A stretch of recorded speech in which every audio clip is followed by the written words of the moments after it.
Magandang araw mga kaibigan.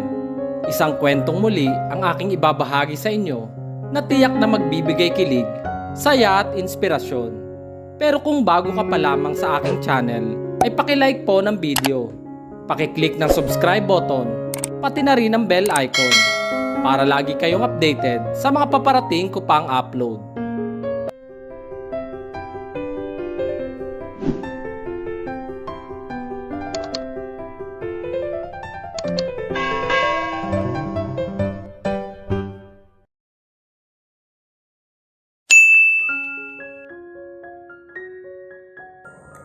Sa kabila ng pagiging abala ni Adam sa pag-iempake sa nalalapit niyang pag-alis sa Sweet Angel Orphanage, nagawa pa rin niyang pansinin ng isang batang babae na kahit hindi man siya nakatingin ay alam niyang may lungkot sa mga mata nito habang pinapanood siya. Hindi niya gustong makitang nasa ganoong anyo ito dahil natatakot siyang baka siya ay magaya din dito, pero hindi na niya kaya pantiisin ito. Nang marinig niyang humikbi ito.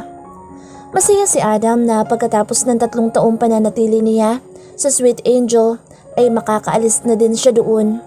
Kulang-kulang 1 taon na ang nakalipas simula nang magpunta ang 6 na magkakaibigang foreigner at isa siya sa mga maswerteng napili ng isa sa mga ito.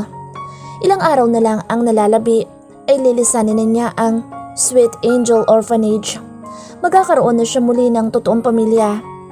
Hindi basta-bastang mag-asawa lang ang aampon kay Adam.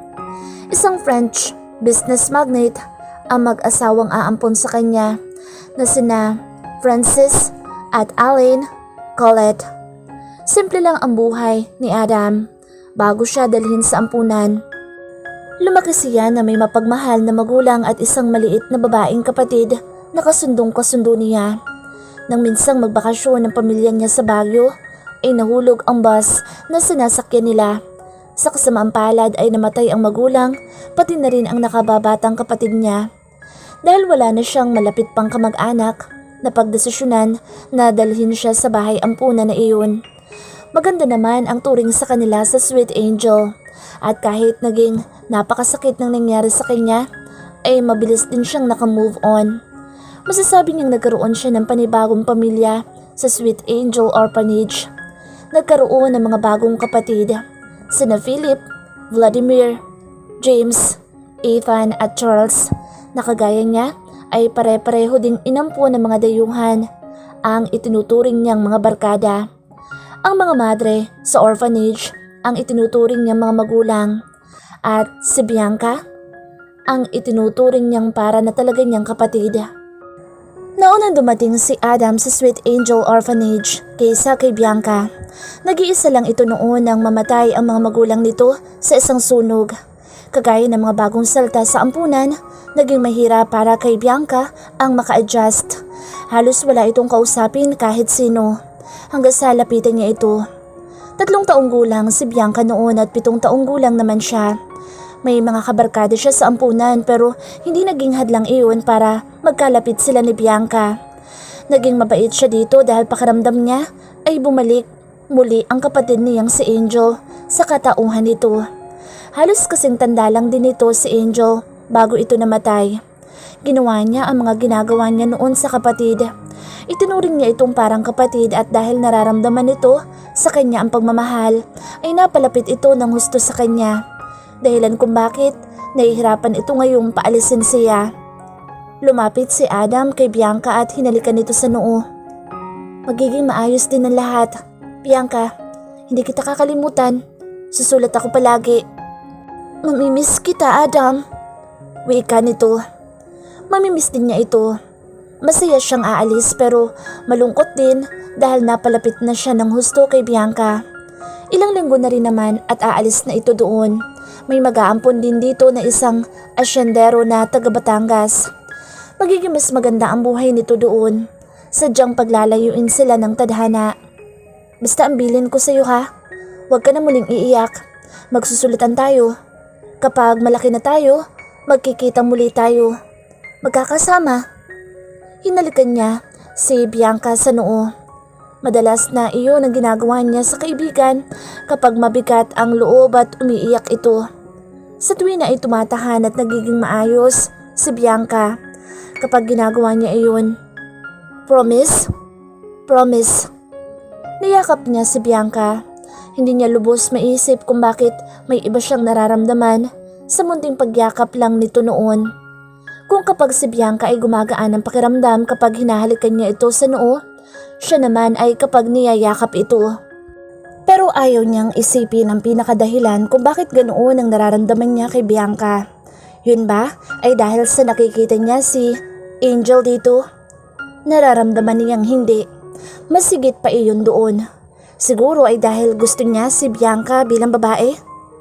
Maganda ito sa kabila ng murang edad pa lamang. Siguro ay crush niya ito kaya ganoon. Ngunit kung totoo man iyon, alam ni Adam na hindi pa iyon ang tamang panahon. She is so adorable! Puri ni Aline habang sabay-sabay nilang pinapanood ang videotape na pinadala ni Bianca. Graduation nito iyon ng elementary at valedictorian ito ng klase.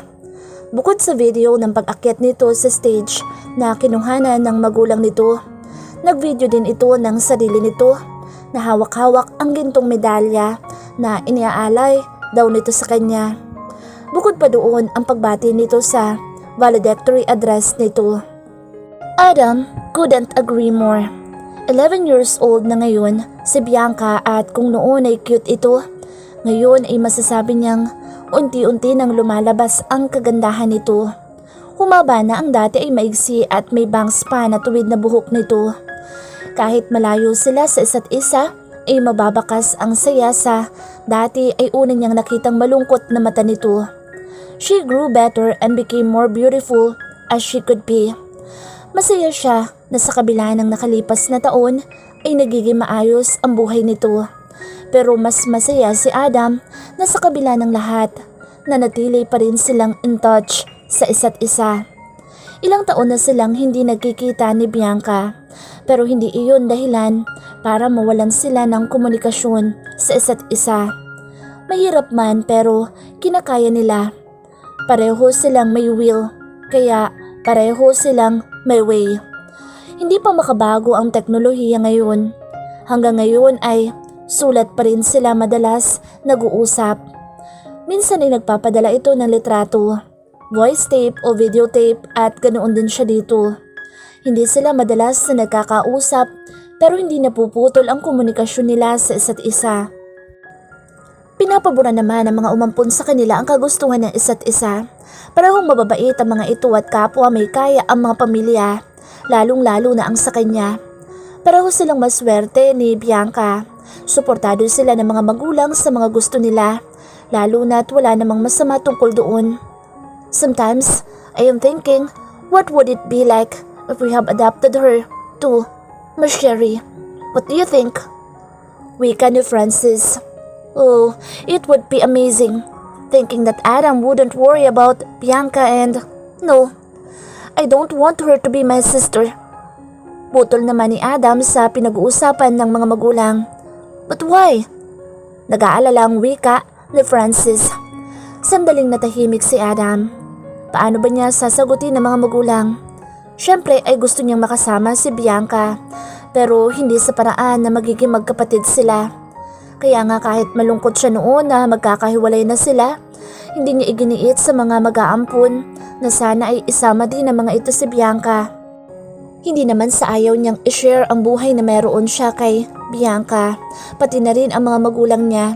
Hindi siya selfish na tao, pero ayaw niyang isipin na magiging kapatid niya si Bianca.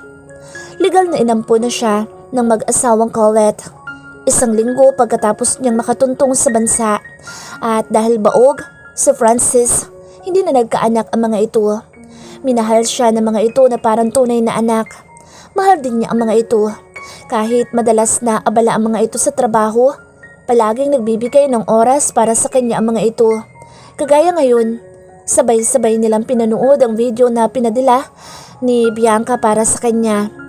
Maaaring bata pa si Adam ngayon pero nararamdaman na niya na hindi isang kapatid lang ang turing niya kay Bianca. May higit pa doon. Higit pa sa pagiging best friend. Crush niya ito. Noong una ay ayaw niya pang aminin sa sarili niya pero nagawa din niya ng lumaon. Hindi nga lang niya maamin sa iba dahil napakabata pa nila at malamang napagtatawanan siya kapag sinabi niya. Isama pa na napakabata pa ni Bianca. Hindi pa ito ang panahon para sa mga ganoon. Just that, I don't want her to be my sister. She is my best friend, but not my sister. Would never be at all. Sabi na lang niya, saka lumisa na ng entertainment room. Hindi alintana ang nanunodyong pagtitinginan ng mga magulang. Surprise! Masayang wika ni Adam nang sa wakas ay nagawa na rin niyang magpakita kay Bianca. Ngayon ang high school graduation ng dalaga at dahil college na siya at lubos na pinagkakatiwalaan ng mga magulang niya, pinayagan siya ng mga itong lumipad sa Pilipinas para sorpresahin ng matalik na kaibigan. Ibinigay niya dito ang punpun ng roses na binili niya bilang isa sa mga regalo niya dito. Pero hindi iyon tinanggap ni Bianca, bagkus ay niyakap siya ng mahigpit na mahigpit. Oh my God, Adam! Dumating ka! Ngumiti siya. Congratulations! Salamat! Kumuwala ito sa yakap. Sa pagkakataong iyon ay tinanggap na nito ang bulaklak.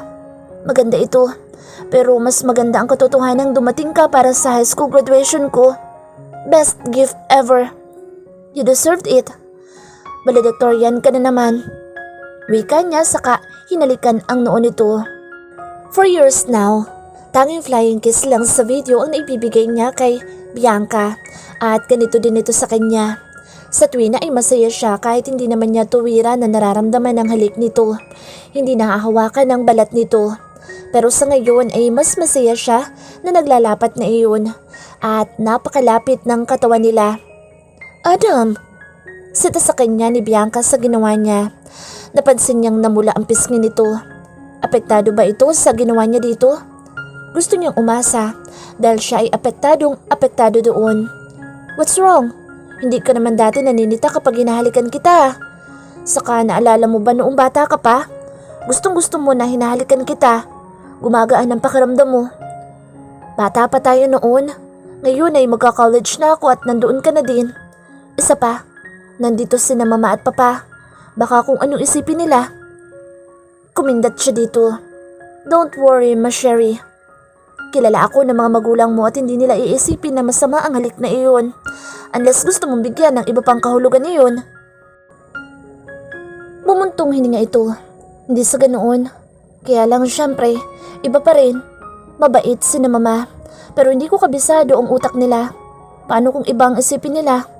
Sinabihan nila ako na hindi pa ako maaaring magnobyo habang hindi pa ako nakakagraduate ng college. Ayoko sirain ang tiwala nila sa akin. Mahal na mahal ko sila at ayaw kong biguin sila. This is so grand, Adam.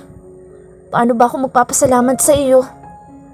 Halos maiyak na si Bianca habang sinasabi ang mga iyon sa kanya. Sa ngayon ay nasa Paris, France sila, kung saan siya nakabase simula nang ampunin siya ng mag-asawang Colette. Nasa Paris ang maraming business ni Francis na nakalinya sa mga chain of restaurants at distillery. Dahil alam niyang matagal ng pangarap ni Bianca na makapunta sa Paris, yun ang graduation gift niya dito. Ngayong nakapagtapos ito bilang cum laude sa UP Los Baños sa kursong agriculture. Alam mo naman na pwede na sa akin ang kiss. Sabi niya sa kangumuso. Natatawang mahinang tinampal naman ito ang labi niya. Pero tinupad nga nito ang hiling niya dito. Hinalikan siya nito. Sa pisngi nga lang. Hanggang dyan lang dapat. Wika naman ito sa kahinawakan ang kamay niya. Sabay silang naglakad sa Champ de Mars, ang malaking public green space sa Paris kung saan makikita ang Eiffel Tower. Ipinangako niya rito na magtutour sila sa tower pero mamaya pang gabi dahil mas maganda daw ang view doon. Isama pa na may sorpresa siya para dito sa oras din na iyon. Bianca could be as conservative as she could be. College graduate na ito pero hanggang ngayon ay hanggang noo o halik sa pisngi lang ang nakukuha nila sa isa't isa. Minsan ay hindi niya maiwasang ma-frustrate lalo na at nitong mga nakaraang taon ay madalas na silang nagkikita. Dahil malaki na siya at ngayon nga ay kumikita na ng kanya, naging madali na sa kanya na bisitahin ito. Siya na ngayon ay nag-handle ng business ng magulang niya. Simula ng unang pinayagan siya ng magulang na magbiyahe sa Pilipinas, taon-taon niyang binibisita si Bianca. Tuwing bakasyon niya sa kolehiyo, ginagawa iyon. Welcome naman siya sa asyenda ng mga nag-ampon dito, kaya walang problema ang accommodation niya sa kanya. Naging mas maayos din ang communication nila sa isa't isa. Ngayon ay may internet na at sa pamamagitan ng email ay madali na nilang nasasabi ang mga tungkol sa isa't isa. Mayroon na ring video chat kaya hindi na kailangan pang magpadala ni Bianca ng videotape para lang makita niya itong gumagalaw. Halos araw-araw ay ginagawa nila iyon at kahit ganoon, hindi niya pa rin magagawang magsawa dito. He loves talking to her. He loves seeing her. He loves being with her. At kahit na hindi pa rin gaanong intimidate ang halik na ibinibigay nila sa isa't isa, he appreciate and love it too. Pero alam niyang hopefully, sa susunod na mga oras ay hindi na lang basta pambatang halik ang maibibigay nila sa isa't isa. Siguro ay matalik na kaibigan ang turing sa kanya ni Bianca, pero hindi siya. Hindi ganoon ang turing niya dito.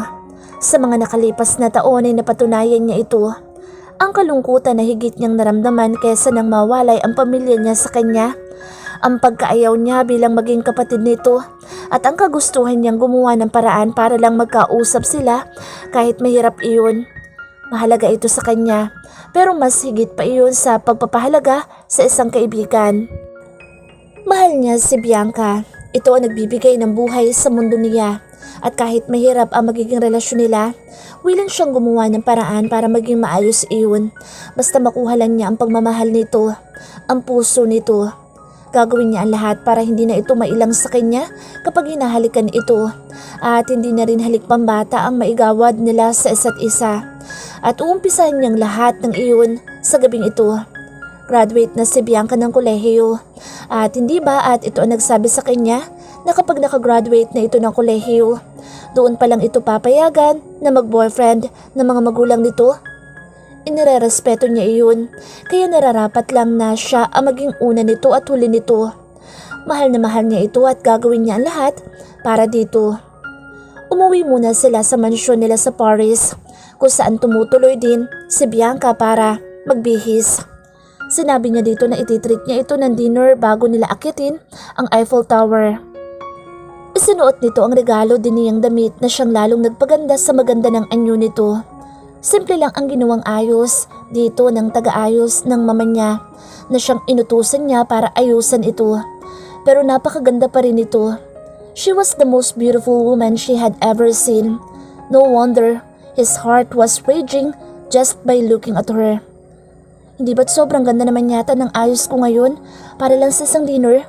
Saan bang restaurant mo ko dadalhin at ganito kaganda ang pinagawa mo sa akin? Parang hindi pa komportable si Bianca nang lumabas ito mula sa kwarto at siya ay halos luluwa na ang mata sa pagtingin dito. Bakit ayaw mo ba? Sa bagay kahit naman suotan ka pa ng sako maganda ka pa rin. Kinindatan niya pa ito. Hinawakan niya ang kamay nito at hinalikan pa ito bago niyayang sumakay sa limousine na maghahatid sa kanila papunta sa restaurant na hindi birong narentahan niya para lang sa dinner na inihanda niya para dito. God, Adam, ganito ba talaga ako ka-special sa'yo para gawin mo ang lahat ng ito sa akin?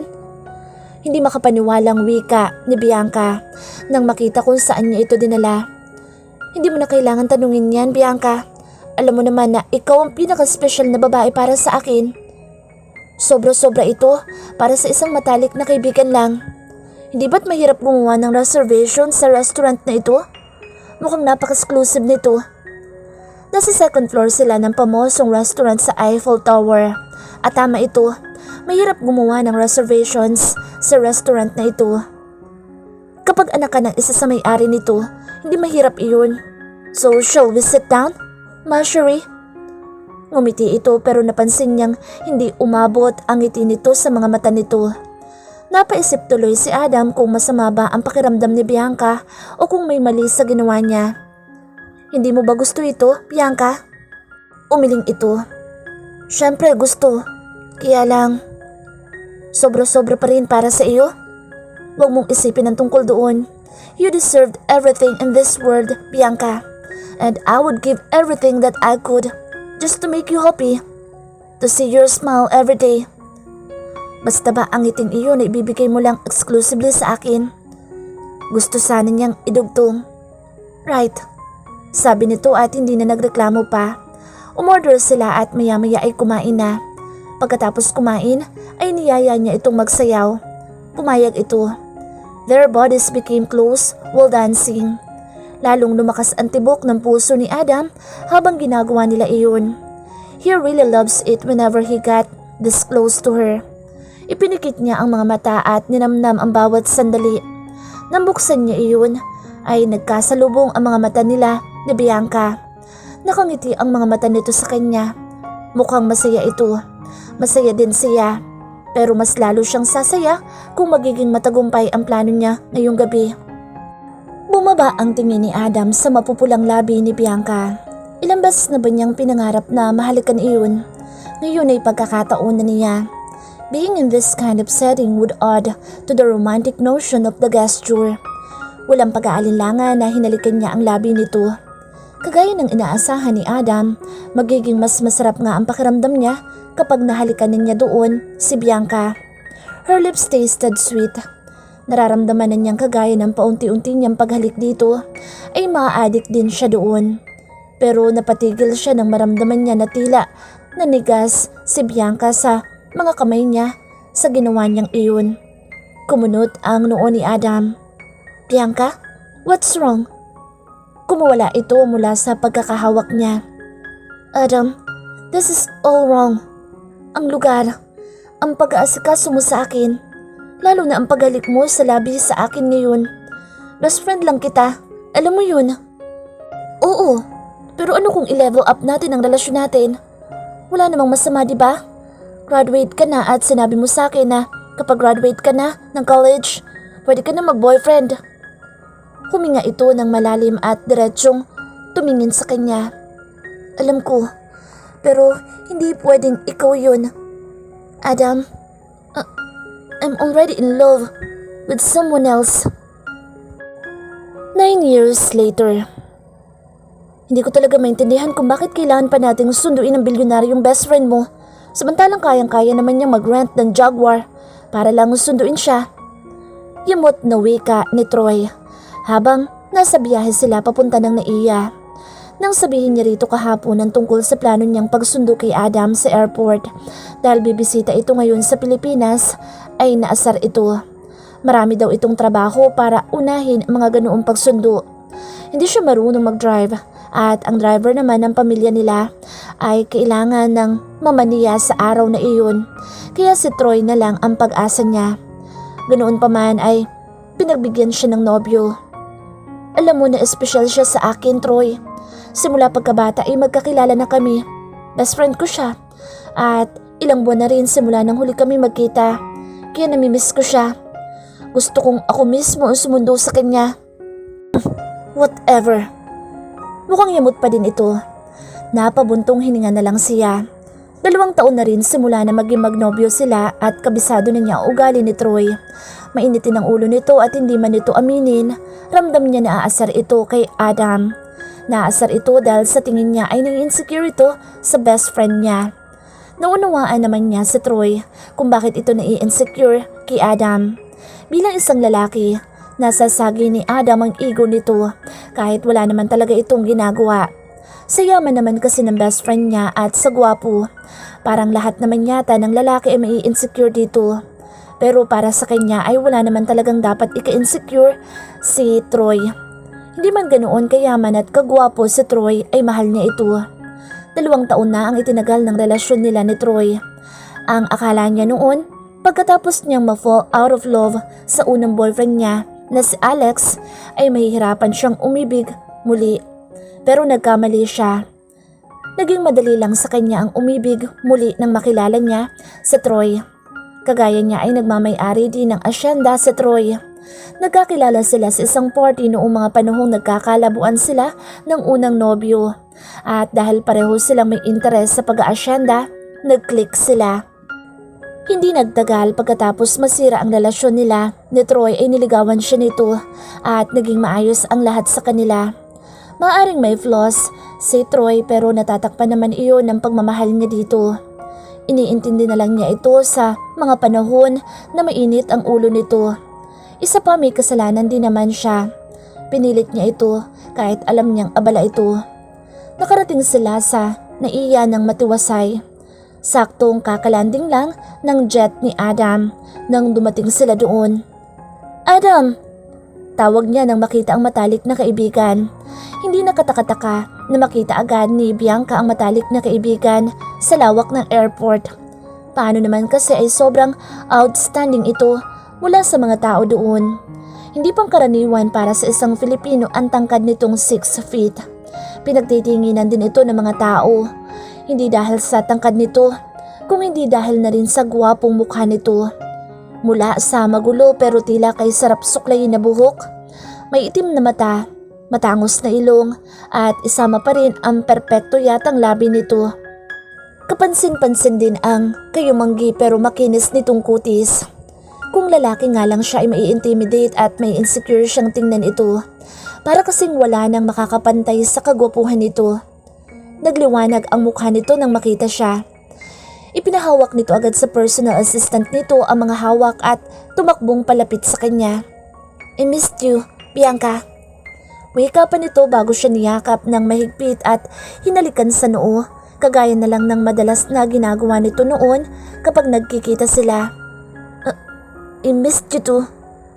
Totoo ang sinabi niya sa best friend. Ilang buwan din silang hindi nagkita dahil sa trabaho nito bilang isang international businessman. Isa ito sa nagmamay-ari ng Sweet Angel Group of Companies. Isa sa mga matugumpay na kumpanya sa buong mundo. Halos lahat yata ng bansa ay may business ang anim na nagtatag noon. Nakapwa na kasama din niya sa bahay ampunan. Pero hindi na katakataka iyon sa pinaghalo-halong nationality na ng mga ito. Isa iyon sa naging dahilan kung bakit abala si Adam.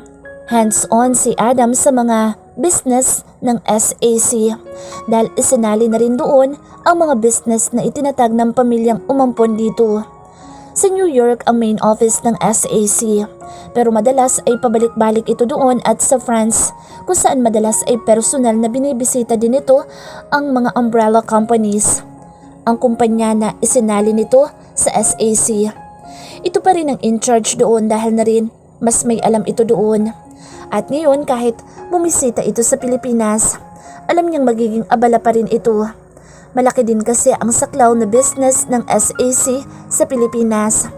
May ilan din na business na pinamamahalaan ito sa bansa. Ganoon pa man, marami pa ring oras si Adam para sa kanya. Kapag birthday niya ay palagi itong umuwi ng Pilipinas. Ngayon ay birth month niya pero mahigit 3 linggo pa bago ang birthday niya pero umuwi na agad ito. Ang sabi nito ay namimiss na daw siya nito kaya inagahan na nitong umuwi. 1 buwan daw itong mamamalagi sa Pilipinas.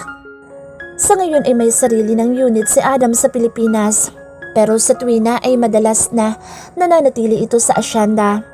Pabor naman doon ng kanyang mga magulang at isa iyon sa mga araw na iyon. May 2 araw daw itong bakasyon bago ito sumabak sa trabaho dito sa Maynila. Kaya ninais nitang gugulin iyon sa Batangas kung nasaan ang asyenda nila. Yun din ang dahilan kung bakit ginusto niyang sunduin si Adam para sabay na niyang masundo ito papunta sa asyenda. Pero gaano man siya ka-excited na makasama muli ang matalik na kaibigan, alam niyang may mali sa ginawang pagsalubong nito sa kanya. Oo, sanay siya na ganoon ang pagsalubong sa kanya ni Adam. But he have to be discreet too, lalo na at malapit lang si Troy. Nagpatibay lang ang pag-aalinlangan ni Bianca nang tumikim si Troy. Nang tumingin siya dito ay napansin niyang naging madilim ang mukha nito. Halatang hindi natuwa sa ginawa ni Adam. Oh, I'm sorry Troy, nandito ka pala. Nakipagkamay si Adam sa nobyo niya. Dahil madalas nang bumibisita, nakikilala nito ang nobyo niya. Hindi kagaya ni Troy, civil lang naman dito si Adam. Ganoon din ito sa dati niyang naging nobyo na si Alex. Pero hanggang civil lang iyon, hindi humahantong sa pakikipaglapit sa isa't isa o pagiging magkaibigan. May ideya siya kung bakit hindi iyon humahantong sa ganoon. Pero may ideya lang siya. Ayaw niyang pakaisipin. Hindi pwede.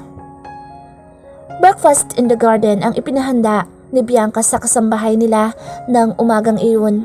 Dahil nasa bahay nila si Adam, gusto niya na maging espesyal ang lahat. Isama pa na paborito din itong kumain sa garden ng villa nila. Wala ang mga magulang ni Bianca ng araw na iyon. Pareho maagang umalis ito dahil may aasikasuhin ang mga ito sa Maynila. Nagkita at nagkausap na naman ang mga ito at si Adam kagabi, kaya okay lang iyon. Sa ngayon ay tulog pa si Adam pero nag-aasikaso na siya. Gusto niyang maging handa ang lahat sa paggising nito.